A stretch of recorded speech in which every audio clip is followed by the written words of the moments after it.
Year 1993 Australian team వెళ్ళింది England కి test series ఆడటానికి. ఇందులో ఫస్ట్ మ్యాచ్ లోనే ఆస్ట్రేలియన్ బౌలర్ అయితే ఒక మ్యాజికల్ బాల్ వేశాడు. ఆ బాల్ కి బ్యాట్స్మెన్ మైక్ గెట్టింగ్ కూడా అవుట్ అయిపోయాడు.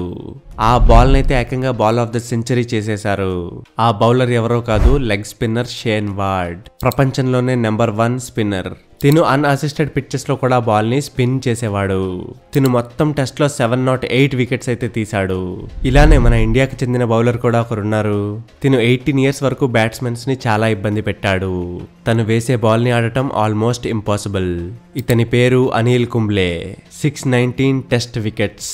అనిల్ కుంబ్లే కూడా ఒక లెగ్ స్పిన్నరే. వీళ్ళిద్దరి డామినెన్స్ అయితే ప్రతి ఫార్మాట్ లోనూ ఉండేది. కానీ టెస్ట్ క్రికెట్ నుంచే ఒక క్రికెటర్ కి ఐడెంటిటీ అయితే ఫామ్ అవుతుంది.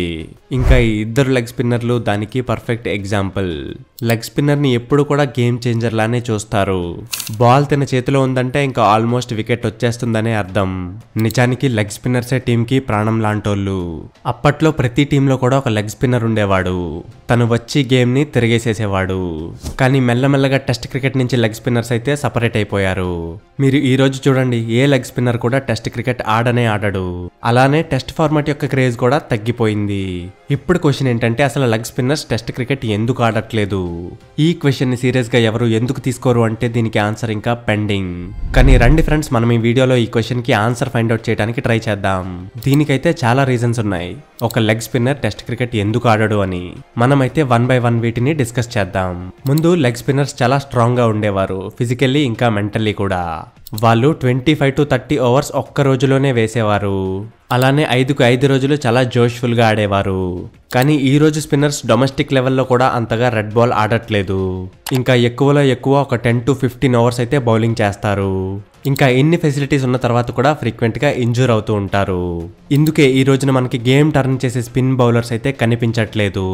ఈ ఎరాలో top bowlers Yuzvendra Chahal, Rashid Khan, Wanindu Hasaranga, Adam Zampa, Adil Rashid, ఇంకా కుల్దీప్ యాదవ్. కానీ వీళ్ళందరూ మనకి కనిపిస్తారు వైట్ బాల్ క్రికెట్ లో.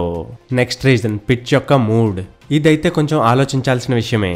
ఎందుకంటే 1970s లో కండిషన్స్ కొంచెం ఫేవర్ గా ఉండేవి బౌలర్స్ కి. ఇంకా స్పిన్నర్స్ కి హెల్ప్ఫుల్ పిచ్చెస్ కూడా కనిపిస్తూ ఉండేవి.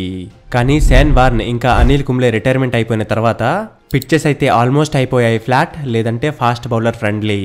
అలానే ర్యాంక్ టర్నర్స్ అయితే ఇండియా, బంగ్లాదేశ్ ఇంకా శ్రీలంకలో చూడటానికి కనిపిస్తాయి. కానీ ఇంకో విషయం ఏంటంటే, ర్యాంక్ టర్నర్స్ మీద కూడా టీం ఫింగర్ స్పిన్నర్స్ ని ఆడించడానికి ప్రిఫర్ చేస్తుంది. ఎందుకంటే పాత బ్యాట్స్మెన్స్ తో కన్సిస్టెన్సీగా కొన్ని ఓవర్లు ఆడటానికి. ఇంకా అదే టైంలో ఫాస్ట్ బౌలర్స్ కి రెస్ట్ కూడా దొరుకుతుంది. తర్వాత ఫాస్ట్ బౌలర్స్ వచ్చి గ్రౌండ్ మీద బెస్ట్ గా పర్ఫామ్ చేస్తారు. ఈ రోజున ప్రతి టీం కూడా ఫింగర్ స్పిన్నర్స్ ని 1ో 2 టెస్ట్ మ్యాచ్ లో ఆడిస్తుంది. Next reason franchise cricket. Friends, 90s టైంలో అన్నిటికంటే పెద్ద క్రికెట్ టెస్ట్ క్రికెట్. క్రౌడ్ చాలా మంది గ్రౌండ్ దగ్గరికి వచ్చేవారు. ఇంకా 5 days కూడా గ్రౌండ్ అంతా ప్యాక్డ్ గానే ఉండేది. అలానే ప్లేయర్స్ యొక్క ఫస్ట్ ప్రయారిటీ కూడా టెస్ట్ క్రికెట్ ఆడటమే. కానీ ఈ రోజున ఫ్రాంచైజీ క్రికెటే ప్రపంచం మొత్తం మీద నడుస్తుంది. ప్రతి కంట్రీలో ఏదో ఒక లీగ్ అయితే జరుగుతూ ఉంటుంది. వీటిలో లెగ్ స్పిన్నర్స్ కి కూడా చాలా ఎక్కువ అమౌంట్ ఆఫ్ మనీ అయితే వస్తుంది. అందుకే వీళ్ళు మెల్లమెల్లగా టెస్ట్ క్రికెట్ కి దూరం అవుతున్నారు, ఇంకా లవ్ చేస్తున్నారు వైట్ బాల్ ని. మీరు చూసే ఉంటారు లెగ్ స్పిన్నర్స్ ని IPL ఆప్షన్ లో ఎంతంత రేట్ పెట్టి కొనుక్కుంటారు అని. Next reason mind set. ముందైతే ఒక లెగ్ స్పిన్నర్ యొక్క మైండ్ సెట్ ఉండేది వికెట్ తీయాలి అని, బాల్ తో ఒక షార్ప్ టర్న్ ఇచ్చి బ్యాట్స్మెన్ ని ట్రిక్ చేయాలి అని. కానీ ఈ రోజున లెగ్ స్పిన్నర్స్ ఎలా ఉన్నారు అంటే, దెబ్బలు తగలకుండా తప్పించుకోవాలి, ఇంకా ఫటాఫట్ వాళ్ళ 4 ఓవర్స్ ని కంప్లీట్ చేసేయాలి అని. అందుకే వీళ్ళు కేవలం T20 బౌలర్స్ గా మాత్రమే మిగిలిపోయారు. వీళ్ళిప్పుడు వికెట్ తీసుకోవడానికి కాదు, కేవలం రన్స్ కాపాడుకోవడానికే ఆలోచిస్తున్నారు.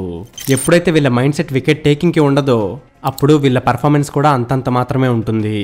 నెక్స్ట్ రీజన్ బోర్డ్ యొక్క చాయిస్.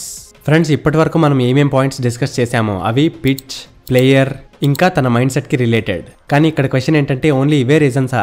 ప్రతి ఒక్క బౌలర్ది ఒకే మైండ్ సెట్టా ఏంటి? అందరి క్వాలిటీ పడిపోయిందా? అందరూ లెగ్ స్పిన్నర్లు ఒకేసారి టర్న్ చేయడం మర్చిపోయారా? అందరూ లెగ్ స్పిన్నర్లు ఒకేసారి టెస్ట్ క్రికెట్ ఆడకూడదు అని ఎలా అనుకుంటారు? నిజానికి దీన్ని డిసైడ్ చేస్తున్నాయి క్రికెట్ బోర్డ్స్. ఈ రోజు వరకు చాహల్ ని ఎప్పుడు కూడా టెస్ట్ క్రికెట్ లో ఆడించాలి అని అనుకోలేదు. సేమ్ కేస్ ఎడమ్ జంపాకి కూడా. కుల్దీప్ యాదవ్ అయితే 3 ఫార్మాట్లలో కూడా ఫిట్. కానీ తినని టెస్ట్ మ్యాచ్లో అసలు సెలెక్టే చేసుకోరు. రషీద్ ఖాన్ ఇప్పుడున్న ది బెస్ట్ స్పిన్నర్. తిను చాలా సార్లు అయితే ఇంట్రెస్ట్ చూపించాడు టెస్ట్ క్రికెట్ ఆడటానికి, కానీ వాళ్ళ బోర్డు తినక ఆ ఛాన్సే ఇవ్వలేదు. ఎందుకంటే ఆఫ్ఘనిస్తాన్కి అసలు టెస్ట్ ఆడే ఛాన్సే దొరకదు కాబట్టి. ఫ్రెండ్స్, ఇదే అన్నిటికంటే పెద్ద reason leg spinners test cricket ఆడకపోవటానికి. ఇందుకే మెల్లమెల్లగా టెస్ట్ క్రికెట్ ని కూడా జనాలు మర్చిపోతున్నారు. సో ఫ్రెండ్స్, మీరేమంటారు? లెగ్ స్పిన్నర్స్ మళ్ళీ టెస్ట్ క్రికెట్ లో ఆడాలంటారా లేదంటారా? దీనివల్ల క్రికెట్ చూసే వాళ్ళకి ఎంటర్టైన్మెంట్ ఇంకా బోర్డుకి ప్రాఫిట్ వస్తుందంటారా లేదంటారా? కామెంట్ సెక్షన్ లో మాకు తప్పక తెలియజేయండి. ఫ్రెండ్స్, వీడియో మీకు నచ్చినట్టయితే ఒక లైక్ చేయడం మర్చిపోకండి. ఇలాంటి ఇంట్రెస్టింగ్ అండ్ ఇన్ఫర్మేటివ్ వీడియోస్ చూస్తూనే ఉండటానికి జాయిన్ అయిపోండి మన ఛానల్లో.